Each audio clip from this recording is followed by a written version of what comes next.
एकादशीला देवशयनी एकादशी म्हटलं जातात. म्हणजे विष्णू जे आहेत ते 4 महिन्यासाठी शयन मुद्रामध्ये जातात. म्हणजे ते झोपतात.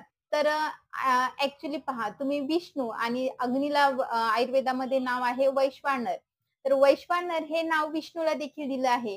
म्हणजे किती साधर्म्य आहे. पिंडी ते ब्रह्मांडी असं म्हटलं जातं ते ह्याच प्रकारे. तर ह्या काळामध्ये आपला जो अग्नी आहे, भूक आहे ती मंदावलेली असते आणि जर तुम्ही अशा काळामध्ये मांसाहार कराल, पचायला जड वस्तू खाणार, तर त्यामुळे आपला अग्नी अजूनच मंदावतो. त्यामुळे आपली जी पचनक्रिया आहे ती बिघडते आणि पावसाळा हा बऱ्याचशा वेगवेगळ्या व्याधींना आमंत्रण देणारा ऋतू असतो.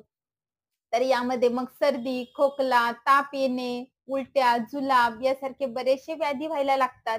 म्हणून ह्या काळामध्ये आपण आपल्या अग्नीची काळजी घेणं तेवढंच गरजेचं आहे. तर